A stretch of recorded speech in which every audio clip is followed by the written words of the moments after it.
as much time. Virginia Foxx from North Carolina, I yield to you as much time as you need. Thank you, Congresswoman Roby. Thank you for leading this special order, but special thanks to you for introducing H.R. 1180, the Working Families Flexibility Act of 2017.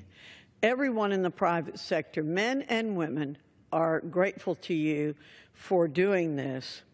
And I may repeat some of the things that some of my colleagues have already said, but, Mr. Speaker, they bear repeating.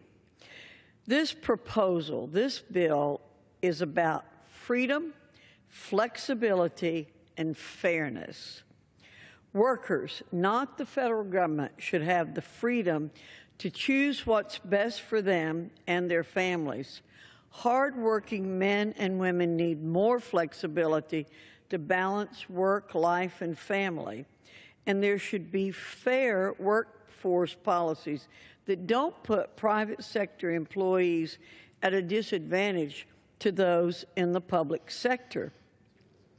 Across the country, there are moms and dads who wish they had more flexibility to make their child's baseball game or dance recital, students who can't find enough time to study for college finals while working full-time, and individuals who are struggling to care for an aging relative. There are many workers who want flexible work arrangements instead of rigid 9-to-5 schedules so they can attend to their personal needs.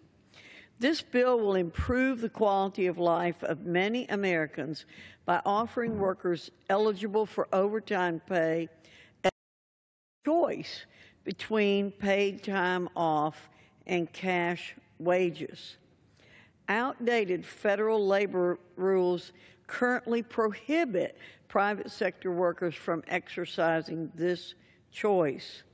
More than 30 years ago, Republicans and Democrats amended the law to give public sector workers the option of comp time. This was a positive step, but it created a double standard. It's time to ease this double standard by leveling the playing field between private sector employees and government workers when it comes to workplace flexibility. That's exactly what this bill does. It's a common-sense idea that should receive the support of workers on both sides of the aisle. And as my colleague from Alabama said, the decision to choose comp time is completely voluntary and requires a written agreement between the worker and employer. Those who want to continue receiving cash wages as overtime pay are always free to do so. It also explicitly prohibits employers from coercing workers into electing comp time.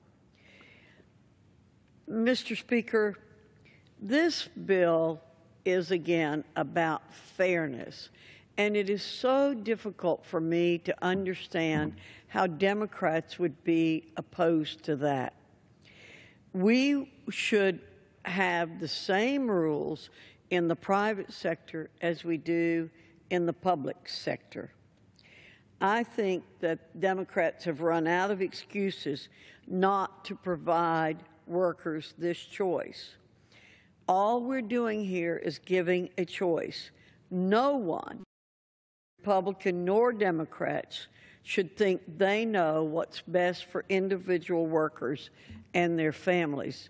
Mr. Speaker, when we vote on this bill this week, I hope all of our colleagues will come to their senses and see that they are discriminating against the private sector, but not by denying them the opportunity to take their overtime as comp time, and that they will vote with us. And again, I thank my colleague from Alabama for her leadership on this special order, but particularly her willingness to introduce this bill and take the lead in promoting it. And with that, Mr. Speaker, I yield back.